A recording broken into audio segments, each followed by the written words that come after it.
I want you to hit me as hard as you can.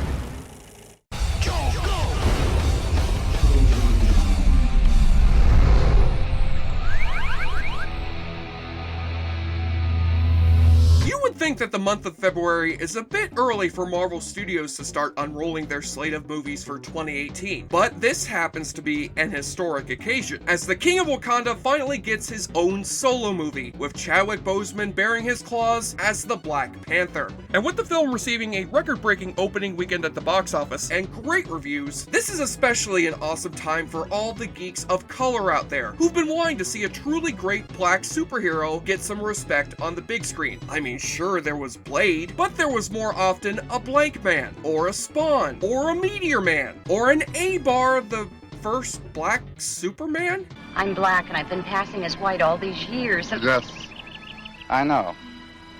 And speaking of black Superman, there was the hammer-wielding vigilante known as Steel. After the infamous death of Superman in the comics, DC had 4 new superheroes arrive to take his place, one of whom took Superman's old nickname of the Man of Steel. But when John Henry Irons spun off into his own comic book, his name was shortened down to just plain Steel. And he captured the attention of legendary producer Quincy Jones, who thought making a movie about Steel would create a hero who could instill a sense of hope in disillusioned children of all skin colors. And who better to play him than someone who is already a role model to the kids, basketball star Shaquille O'Neal. After all, his leading man debut in KAZAAM proved that he could memorize dialogue, though he couldn't necessarily perform that dialogue in a dramatic fashion. You don't need me anymore. Don't go! In our hearts, we're all shit. But here Shaq was working with writer-director Kenneth Johnson, the man behind the Incredible Hulk TV show of the 70s. So surely he can help us properly launch Shaq's acting career and create a big new franchise. Sadly, all hopes were dashed when critics tore the film apart and the movie made less at the box office over its entire run than Batman and Robin made in its first weekend. But now let us go back to find out if Steel was stronger than we thought, or if it truly deserved to rust. I mean, after all, Shaq has proved to us how good of an actor he can be in these general commercials of his. When you watch them, you can't even tell which one is supposed to be the badly animated CGI character with dead, lifeless eyes. Really, the man is a true chameleon.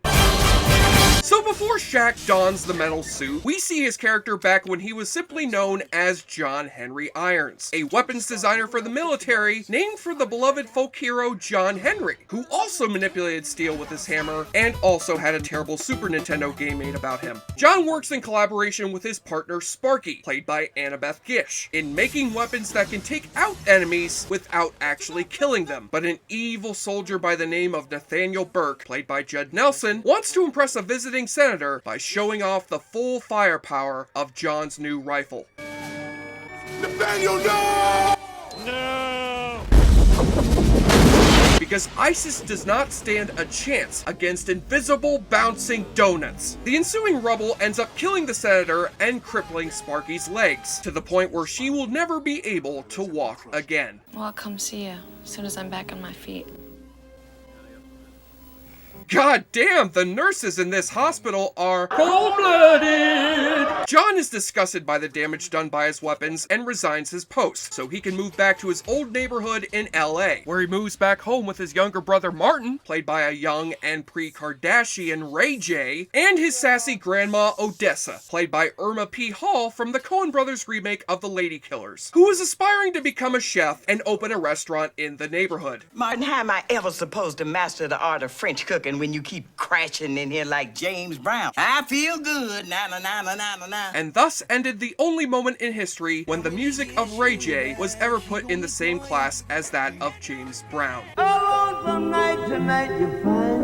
Meanwhile, Burke has also arrived in Los Angeles to meet up with his old evil-doing buddy Willie, who is now a legit businessman running a video arcade. And Burke proposes to use Willie's arcade as a front for smuggling military-grade weapons to street thugs and criminal overlords. And as stupid as this plan may sound, it is no less stupid than the fact that Judd Nelson killed a United States senator and crippled a soldier's legs, and yet the army simply lets this evil motherfucker walk away scot-free so he can sell secret government government weapons to neo-Nazis. If only the Honorable Assistant Judge Richard Vernon were presiding over his case. Don't mess with the bull, young man. You'll get the horns. And when Burke recruits a gang to use these new weapons to rob a bank, John happens to notice that the robbers are using his weapons. And when his policewoman friend gets killed in the crossfire, he decides to take action. It's on now. Where'd you get this? I found it. Tell me where you find it or you're gonna find my fist in your mouth. Spoiler alert, it was not. On now. And since John's superior officer refuses to believe military weapons have landed in the hands of civilians, he decides to fight back himself with the help of his pal Sparky, who's been recuperating at a VA hospital, but has sunk into a deep depression over the loss of her legs. What are you gonna do, just sit here and look out the filthy windows? Girl, you out of here. Stop it, Irons! I don't want to go! No! Get down!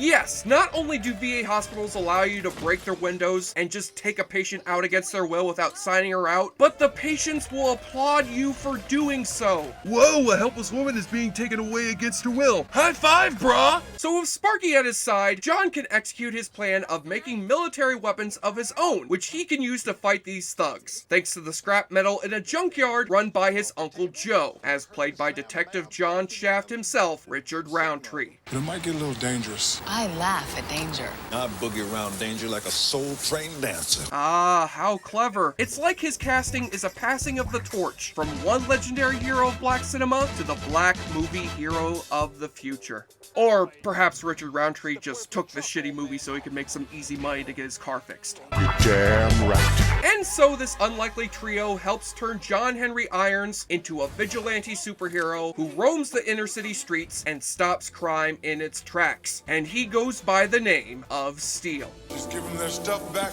and we won't have a problem. Ain't got no problem. Oh, yes, you do. Now tell me where the Wizard of Oz is, you son of a bitch, or else I'm gonna have to shove my oil can up your ass. Now you may think this film's setup sounds an awful lot like the first Iron Man movie. An arms manufacturer who's disgusted by the damage done by his weapons decides to become an armored superhero who fights the bad guys that are using his artillery. The notable difference here is that Iron Man helped launch a billion-dollar film franchise, while Steel, yeah, pretty much. It turns out when you hire a writer and director who has worked mostly in TV, your cinematic superhero blockbuster is gonna look and feel like a TV pilot. And when your hero is played by a basketball player who's only done 2 other movies before this and has a metal costume obviously made of rubber, he will not be taken seriously. I mean, Shaq is just absurdly bad in this role. He looks like motherfucking Bible Man. Though I can give him some credit in that since they couldn't find any 7-foot stuntmen out there, Shaq is forced to lug his 325-pound ass into doing his own stunts. And you can see for yourself that this was not a wise decision. Oh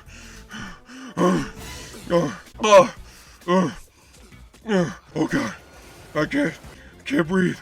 Oh. Plus, Judd Nelson makes for such an underwhelming villain here. Sure, he shouldn't take this movie seriously, but he at least could have some fun with it and camp his performance up like Nicolas Cage. Instead, he just ramps up his "I'm gonna rape you" eyes and barely puts any energy behind his truly awful dialogue. Never underestimate your enemy and keep your gold out of sight. Eat the hot dog.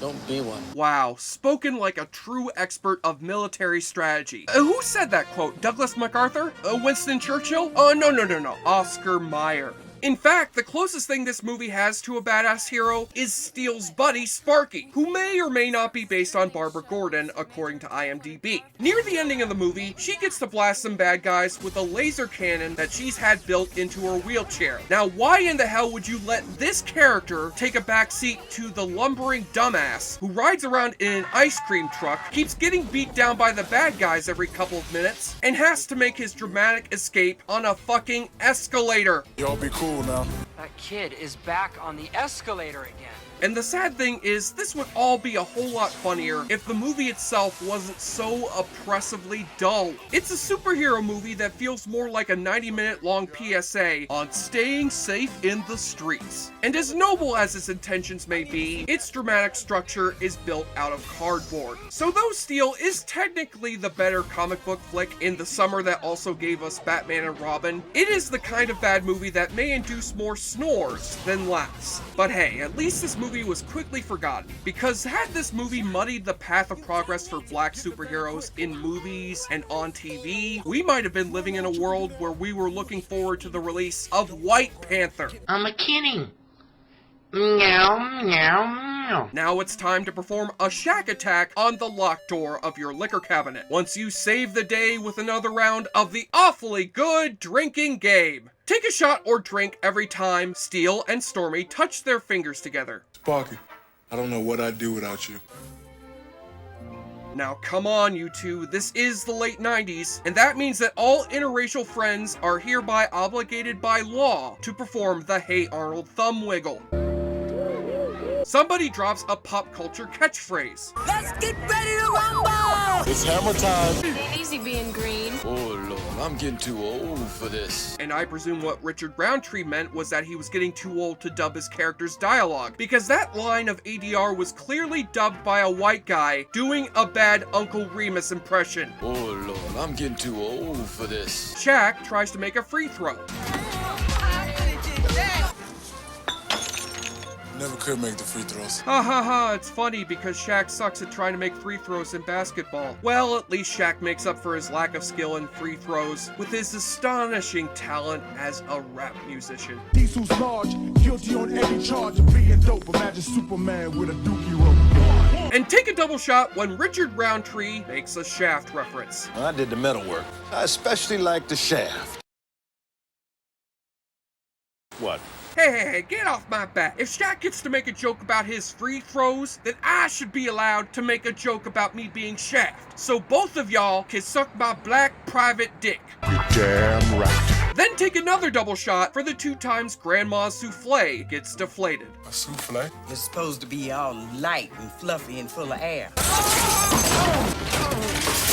Doggone it. Yeah, sure, this whole souffle subplot may seem pointless, but actually it was supposed to be a setup for the Steel sequel, where Grandma's hair gets burned off during a tragic cooking accident, and Shaq's newly bald grandma turns to a life of crime to become the brand new Lex Luthor. Okay, fine, maybe I'm exaggerating the truth a tad there, but you gotta admit, she would have been better than Jesse Eisenberg. And on the nudity watch, there's nothing to report here, so I want to take the time to acknowledge that Judd Nelson's lead henchman in this movie is played by Kevin Grevue, who we all remember from writing and starring in I, Frankenstein and Underworld. Obviously, you can tell from that absurdly deep voice of his. We've got company. And he helps provide one of the few intentional laughs of this movie, when his character gets killed by a grenade. No! Well, great job, Kevin. Warner Brothers was going to consider you for the role of Bane in Dark Knight Rises, but now that you've just shrieked like a little bitch, you've just taken yourself out of the running. You'll just have to imagine the fire. No! On the enjoyableness continuum scale from Bull to Bruce, Steel is perhaps the greatest argument that Shaquille O'Neal needs to stick to cruise ship commercials. And melts down its precious iron to form a 4 out of 10. But you know what? Maybe Shaq should give this acting thing another try. I've heard that Nolan is hiring. Boom, boom, don't shoot. Boom, boom. I'm Jesse Shea for JoBlo.com, and not only has Shaq said he wants to do a reboot of Steel with modern day special effects, but he even wants to be in one of the Avengers movies. Well shit, if Shaq Fu can get a sequel made through Indiegogo, then I would say that anything is possible. JoBlo, he sure likes to drink a lot. JoBlo won't just movie like the heroine. JoBlo, he's not.